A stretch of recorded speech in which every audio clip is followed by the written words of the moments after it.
तो आप सुन रहे थे तेजस्वी यादव को जमकर निशाना साधा है केंद्र सरकार पर, खास तौर पर रोजगार जैसे मुद्दे को लेकर।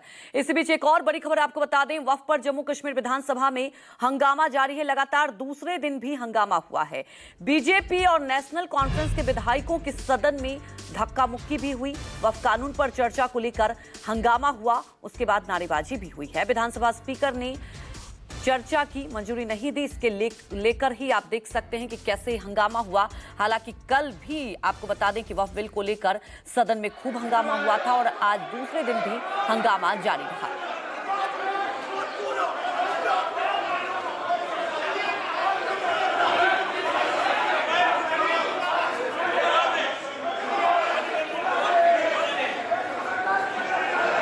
वहीं हमारे सहयोगी पंकज शर्मा हमारे साथ लाइव जुड़ चुके हैं। पंकज, आज दूसरे दिन भी वक्फ को लेकर पूरे सदन में हंगामा, यहां तक कि धक्का मुक्की भी हो गई। ये तो तय है कि जम्मू कश्मीर में वक्फ एक बड़ा मुद्दा बन चुका है और खास तौर पर बीजेपी और नेशनल कॉन्फ्रेंस के बीच एकदम ठन गई है।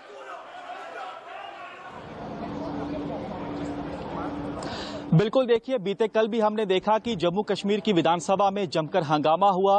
वक्फ अमेंडमेंट बिल को लेकर जो है नेशनल कॉन्फ्रेंस के विधायकों की ओर से स्थगन प्रस्ताव पेश किया गया, लेकिन स्पीकर ने इस प्रस्ताव को खारिज कर दिया, ये कहते हुए कि मामला जो है सुप्रीम कोर्ट में विचाराधीन है, इसलिए इसे खारिज किया जाता है। जब कल इस बिल को पेश किया गया तो बीजेपी के विधायकों ने हंगामा किया। उन्होंने कहा कि बिल राज्यसभा में पास हुआ है, लोकसभा में पास हुआ है और जब राष्ट्रपति के हस्ताक्षर हुए हैं तो कानून की शक्ल ले चुका है। उसके बावजूद भी जमकर हंगामा होता है। कल दिन भर के लिए विधानसभा की कार्रवाई को स्थगित किया जाता है और आज भी वही देखने को मिला। पहले आधे घंटे के लिए स्थगित की गई कार्रवाई, फिर 1 बजे तक के लिए की गई और लगातार हंगामा हो रहा है। हमारे साथ बीजेपी के विधायक हैं विजय शर्मा हीरानगर, जिनसे बातचीत करते हैं।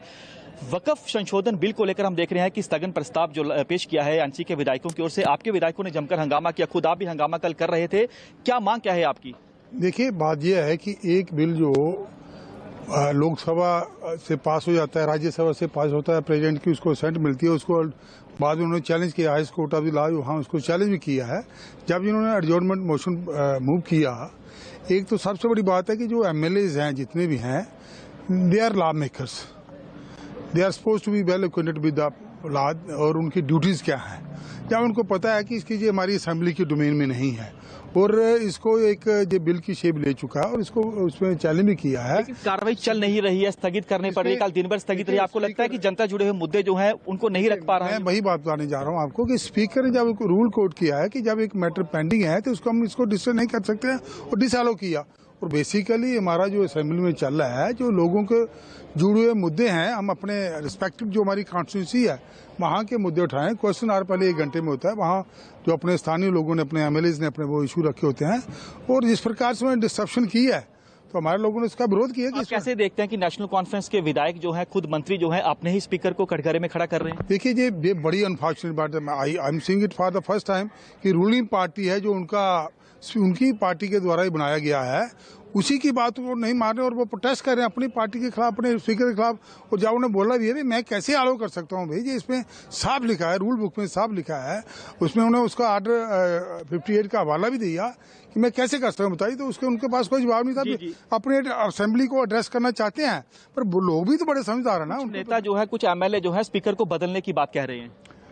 अभी तक तो जो देखिए, ये तो उनका पंकज, तो ये तय है कि देखिए 2 दिन से वहां पर इसे लेकर हंगामा जारी रहा। फिलहाल हमारे साथ जुड़ने के लिए आपका शुक्रिया।